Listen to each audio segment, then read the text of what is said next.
control the Holiday Inn and you control the region around, and that's why it was such a bloody battle. The important thing, if you were walking around in Bejrut, was not to be in the line of fire from the Holiday Inn. The Battle of Holiday Inn completed the division of Bejrut into two sectors, East and West Bejrut. طلع صوت رصاص وبلشنا نركض. أنا شخصياً أول واحد كنت طلعت من الفندق. The most powerful building in the city for me is the Holiday Inn. War hotels are buildings that function as normal hotels, but often in the context of real instability.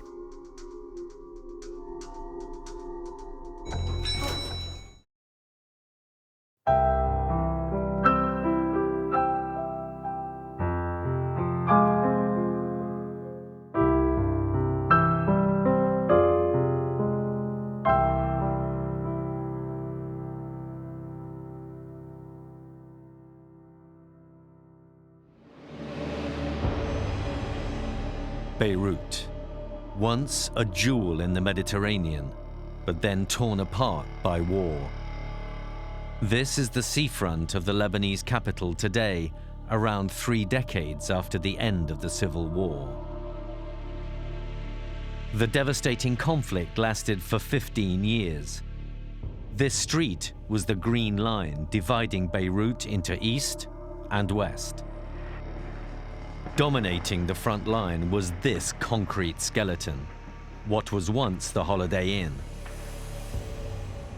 Its walls still peppered by the scars of war, a grotesque witness to the years of separation, killing, and destruction.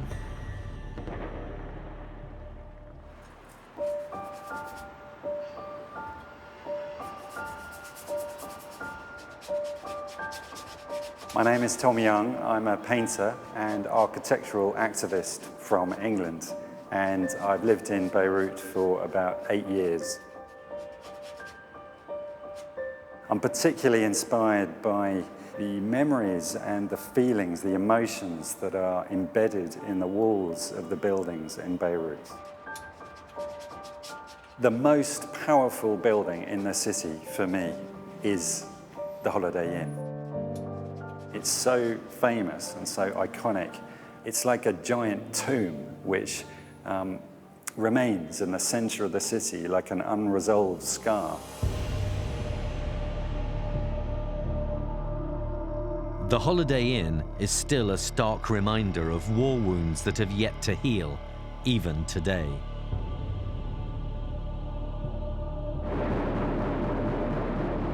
The 13th of April 1975 was the official start date of the violence. But this was a proxy conflict fought during the Cold War era. On one side, Lebanese right-wing parties backed by the United States aiming to expel armed Palestinian groups from Lebanon. On the other, left-wing parties allied with the PLO and backed by the Soviet Union, who saw the right-wing Christians as an extension of Israeli and American influence in Lebanon. Only 2 weeks after Bejrut erupted, the South Vietnamese capital Saigon fell to the communists, ending over 19 years of conflict in Vietnam, television's first war. Now came Lebanon.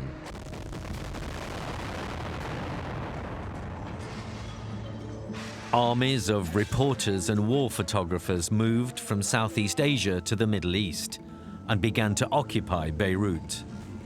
Hotel rooms filled up with news crews, and a new chapter of the Cold War began. Most of the correspondents, TV crews and photographers checked into this hotel, the Commodore, a safe haven in the west of the city. Every day, they would set off from here for downtown Bejrut, for the main hotel district, where the Holiday Inn was the front line. The Holiday Inn was a war hotel in the sense that it was part of an urban battle, a battle between two factions over the strategic heights. But it wasn't a press hotel. So none of the journalists covering the war in Bejrut stayed in the Holiday Inn. The Holiday Inn became one of the first significant physical manifestations of the conflict. My name is Kenneth Morrison. I'm a professor of European history, and one of my key research interests is in the history of war hotels. War hotels are buildings that function as normal hotels, but often in the context of real instability. So I look at numerous hotels, Sarajevo's Holiday Inn, Beirut's Commodore, but also the Hotel Europa in Belfast, for example, the Lidra Palace in Nicosia, Cyprus. All of these hotels have continued to function throughout this period of instability. Some are within the real midst of an urban conflict. A war hotel emerges out of a history where journalists over a long period before wars start have somehow find it a congenial place to be, a watering hole. Convenient, near the centre of activity in the city, where the politics happens, where the culture happens, where you meet people. The hotels which made Bejrut the tourist centre of the Middle East. I'm Jonathan Dimbleby, and I've long been a reporter, reporting from all over the world, and therefore I've been in wars, and most memorable amongst these was the experience of reporting from the Lebanese civil war in the 1970s. This was once the richest part of the richest city in the Middle East. I first went to Lebanon in 1972 as a young reporter. My very first article for a magazine here called The New Statesman, in which I effectively said, this place is waiting to blow. All it needs is a spark because of the complexity of this very small country surrounded by competing nations. From the 1950s to the early 70s, Bejrut was a magnet for the international pleasure-seeking elite. Beirut's hotel district was at the heart of its luxury tourism economy, making it a favorite jet-set destination.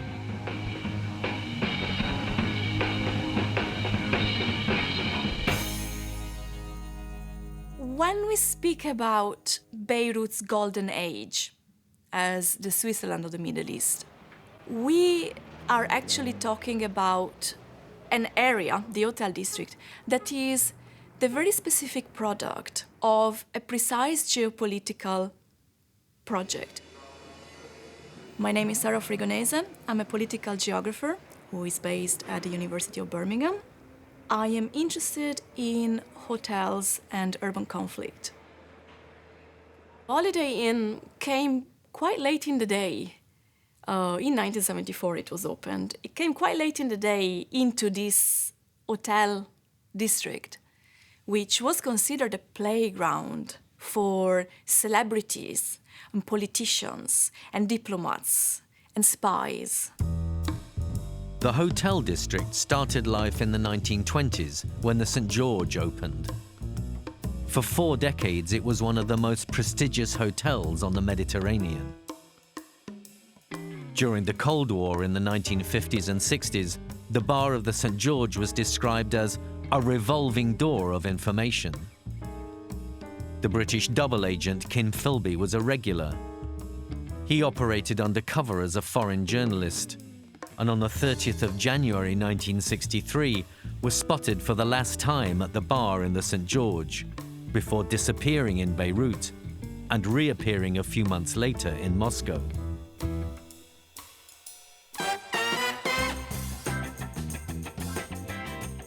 More smart hotels sprang up, including the Phoenicia, even more luxurious than the St. George. But when the Holiday Inn arrived in 1974, it was not only the tallest, but also the last to open before the Civil War broke out. I remember the experience of the Phoenicia, and I went into the Holiday Inn, different scales of hotel, but both of them pretty luxurious hotels. The Phoenicia was very grand indeed. The Holiday Inn was a Holiday Inn, but a very upmarket Holiday Inn. So there was plenty of chrome, plenty of silver, plenty of gold coloured drapes. It was done very much in the style that the Arab world likes. هون كمان في الفينيسيا وسان جورج. أنا صالح رفاعي، اشتغلت بالصحافة المحلية والعالمية كمصور منذ بداية الحرب الأهلية اللبنانية 1975. هي الصورة للهوليداي إن بس كان في قنص، يعني هذه متاخدة من خلال متراس. فندق الهوليداي إن يعني كان مثل شغلة جديدة بلبنان، معمول فندق عجيب غريب، ارتفاع أول مرة بهالمستوى، بهالأناقة بهالهندسة. كان إلي حظ كتير حلو أني زرته قبل أشهر من بداية الحرب الأهلية. كان في مناسبة دولية بلعبة البريدج، وكان أبرز الحضور، طبعا في حضور كتير، بس أنا كان لافت لي نظري وكنت عم ركز عليه هو الممثل الشهير بهداك الوقت وما زال المرحوم عمر الشريف. كنا عم نراقبه من بعيد لبعيد لعمر الشريف، بس بنفس الوقت كنت أنا مذهول لأن أول مرة بشوف ديكوريشن أو تفاصيل هندسية غريبة على واقعنا ببيروت. Artist Tom Young wanted to get inside the building today. But to do that, he had to get permission not only from the owners, but from the Lebanese army, which still controls it as a strategically sensitive location. Young wanted to indulge his passion, painting. I finally got the chance to go inside, and my immediate feeling was one of just overwhelming emotion. I felt sad, I felt horror, but I felt amazement.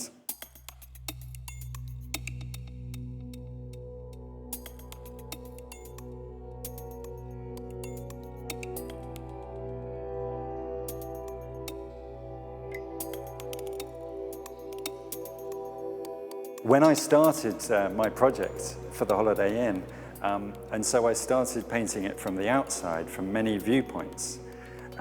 And then I discovered that the parents of a very good friend of mine, Raya Haddad, photographer, her parents, Sami and Hanan Haddad, actually not only live next to the Holiday Inn and have a fantastic view of it from their balcony, and they're possibly one of the very few people in Lebanon who had their wedding reception dinner in the Holiday Inn. سامي حداد، زوجة لحنان فخوري. حنان فخوري ما في زوم. نحن تزوجنا سنة 1974، كانت شيء إنه قبل الحرب الأهلية، والهوليداي إن بيعني لنا كتير لأنه انعمل حفلة على شرفنا بعد ما رجعنا من الزواج، لأنه نحن تزوجنا باسطنبول، وهالحفلة كانت حفلة عائلية كتير حلوة.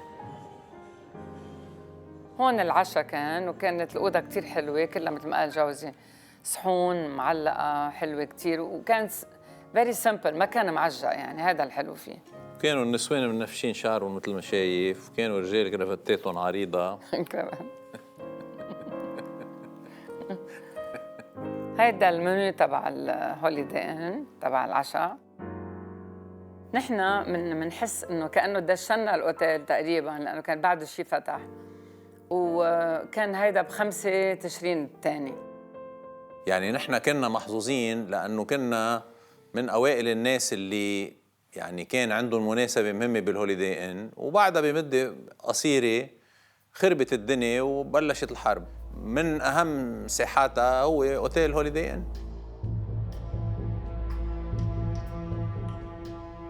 Seeing the building from a distance, you understand its context within the city and what it must have meant in the Civil War. I use this very bright red, which expresses this, the blood that's been spilled there, and the violence and the fire and the hate and the anger. And every time I slash at the paint, it's a way of going through that anger and that violence and honoring that. And I also erase it as if that itself is the erasure of memory.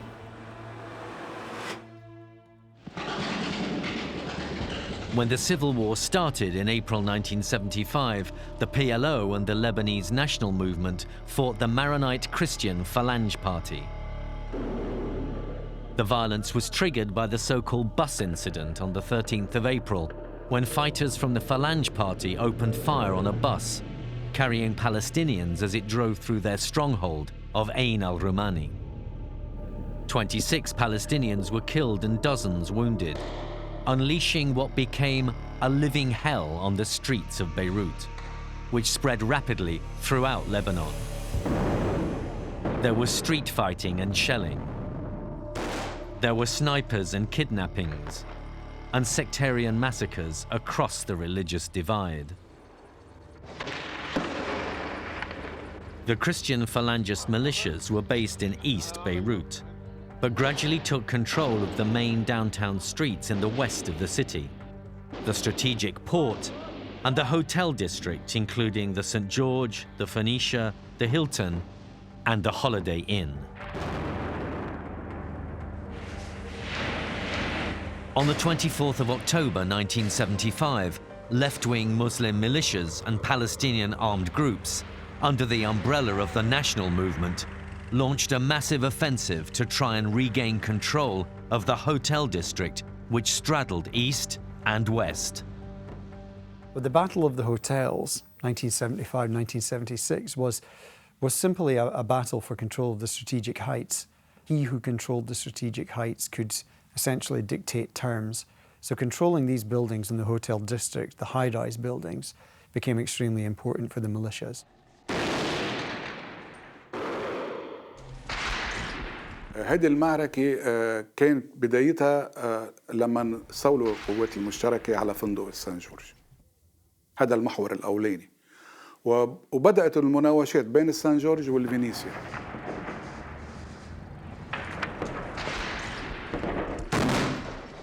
The militia fighters started moving upwards, and they started going on top of towers. One is Burj Al Mour, another one is Holiday Inn.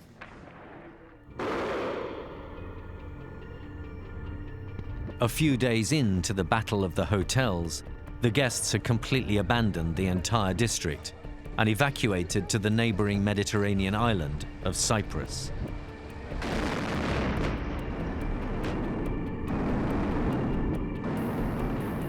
Soon after, the upper floors of the Holiday Inn were set on fire by intensive shelling. The fighting on the ground spread into what was called Sector 4, where the Phalangists had begun using the Hilton as a sniper base. In the days leading up to the start of the civil war, the Bejrut Hilton had been preparing for its grand opening, but that never took place. Instead, militias on both sides checked in before any VIP guests. This rare archive video shows the moment when left-wing fighters seized the lobby of the Hilton, after the Phalangists had withdrawn to their positions in the Holiday Inn. The important thing, if you were walking around in Bejrut, was not to be in the line of fire from the Holiday Inn. My name is Tim Llewellyn. I was the BBC's Middle East correspondent in Bejrut in the 70s, 80s and 90s. I was in Bejrut during much of the Lebanese civil war. I remember once trying to get down to the Holiday Inn to try and make some sort of effort to get into it, to interview the Phalangists. And just as I was getting to the point in an area called Ain Maraisi, where you would come right round a corner into the face of the hotel, gunfire started and I scuttled back. There was a dead body lying up the street. It was all rather sinister. I fled back to the hotel. I'm afraid it wasn't one of my braver days. But some people did get across to the Holiday Inn. On the 20th of March 1976, the so-called Lebanese and Palestinian Joint Forces launched their strongest attack yet against the Phalangists in the hotel district. Their aim was to control all key positions there, but especially the highly strategic Holiday Inn. Control the Holiday Inn, and you control the region around. So you took the Holiday Inn if you possibly could, and that's why it was such a bloody battle. The Holiday Inn and its surrounds blazed for 3 days as opposing militias vied for control. No one knew which way the fighting was going, not even the Lebanese and foreign journalists who reported on the national movement's first incursion into the hotel lobby. فاتوا الآليات المرابطون على مدخل الفندق. بهاي اللحظة هاي نحن فتنا معهم. فتنا نحن كنا عم نمشي ورا منهم بالحقيقة يعني. عم نواكب.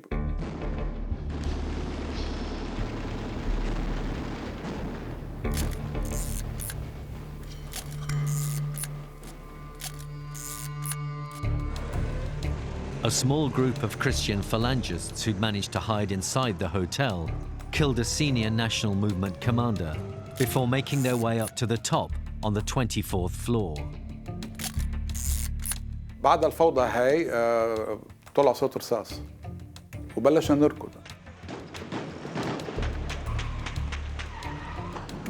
أنا شخصياً أول واحد كنت طلعت من الفندق، هربت يعني نتيجة الرصاص والصريخ. بيظهر في بعد كان النص موجود فوق، طلعوا له ورموه من الطابق ال24 يعني، ولاحقاً تم سحله بالسيارة، وهي الصور أكيد موجودة ومؤكدة. The images of the sniper dropping 24 floors to his death on the street and of the militia celebrating for the cameras have become symbols of the fall of the Holiday Inn.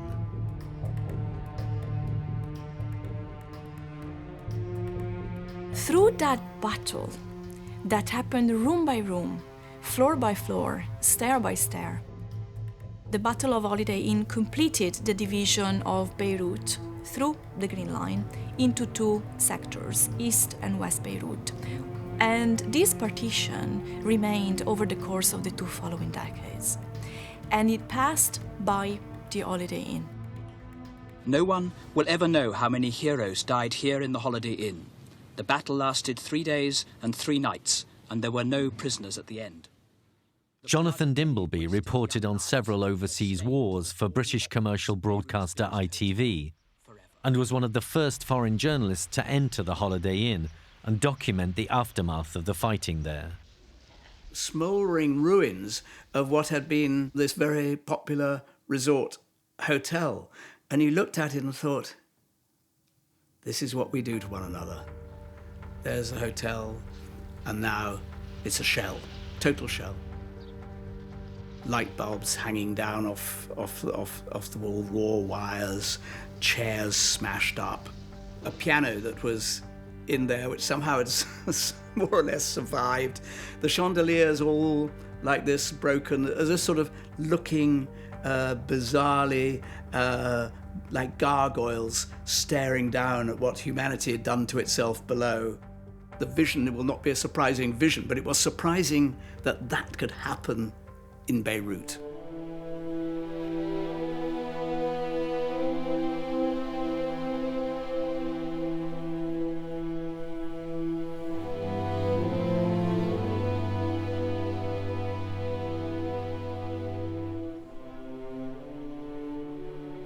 The Green Line, of course, in the Civil War was a place where flowers and trees grew abundantly. And so it's a reference to that. But it's also a way of envisioning some brighter future, a kind of sense of hope that might spring up in the ruins of the past.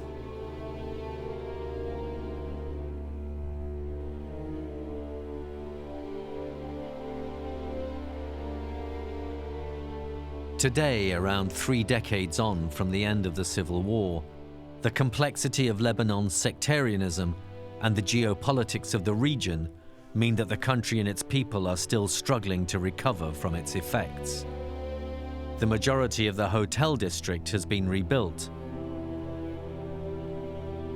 The enormous shell of the Holiday Inn still towers over downtown, awaiting its fate. No more Green Line for it to look down on today. But the monument to 15 years of struggle continues to attract visitors, historians, artists and filmmakers, all seeking to understand the events of the 70s and 80s. More than any other ravaged building surviving the conflict, it surely deserves the title War Hotel.